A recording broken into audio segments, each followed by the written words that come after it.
Bad first day. One day, a new engine came to the island.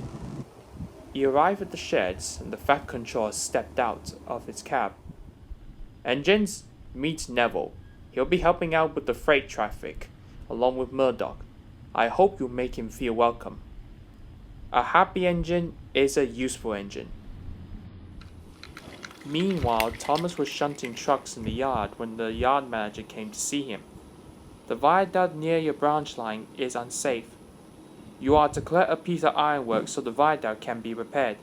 Yes, sir, said Thomas. While collecting the truck, he saw Neville the new engine.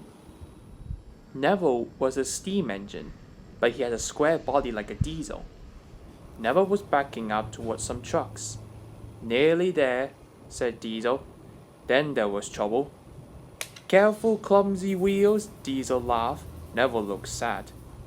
It's not my fault that you are a silly steam engine, oiled Diesel, and laughed even harder. Thomas could see that Diesel was laughing with Neville.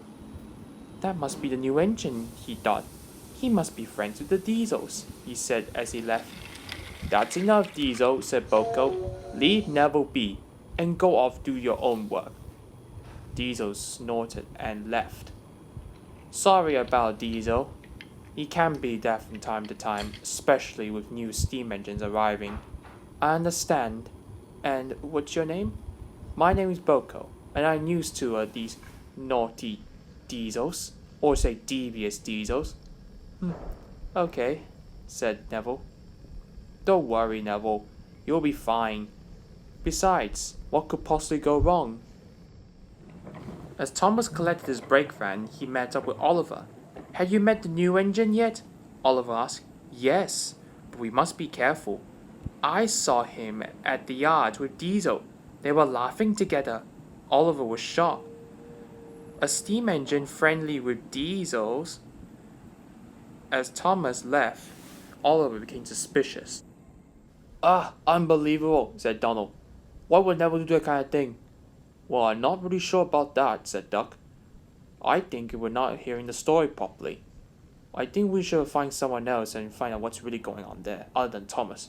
You're right there, said Douglas. It's only a matter of time before bad words spread around. Unfortunately, they spoke too soon. James overheard everything. It wasn't long until James told Percy, and Percy told Henry, and they said the same thing. Neville is best friends with the Diesels. Thomas arrived at Elsbridge. He must warn all engines not to cross the viaduct until it's repaired. Thomas felt very proud of this important job. Just then he heard a whistle. Someone was coming. Thomas had to warn them. It was Neville with Annie and Clever. Thomas was shocked. Annie and Clever were his coaches. Hello, said Neville cheerfully. I'm not talking to you, Thomas huffed crossly. Neville didn't know what he had done.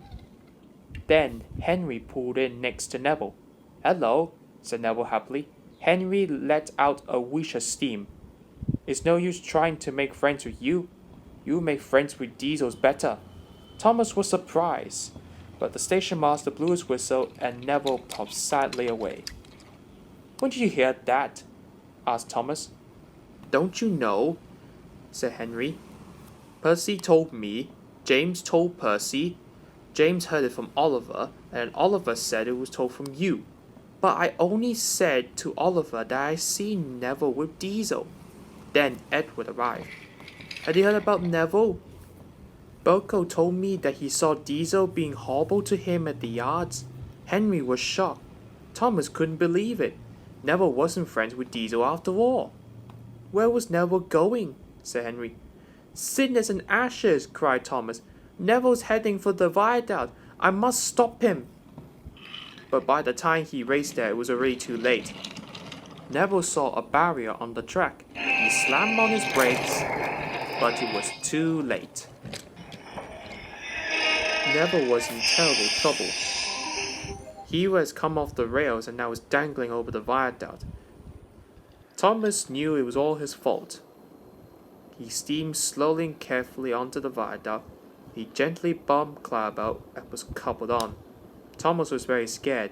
Slowly and steadily, he began to pull Neville back from the edge. The viaduct made a creaking noise. Thomas knew he must hurry. He pulled as hard as he could, and with one big puff, he pulled Neville's wheels off the viaduct. Thomas had done it. He had saved Neville and Annie and Clarabelle. "Thank you," whistled Neville. "I should have warned you," Thomas said, "but I was too busy believing silly stories. I thought you didn't like steamies, but now I know I was wrong." Thomas gave Neville a long, friendly toot-toot. Neville was very happy. At last, he knew he had a good friend in Thomas. Later on, the Fat Controllers gave the engine stern warnings, including Diesel, who started the whole event. Neville was glad that everyone that finally get along with him, and hopes that his next day will be better than his first.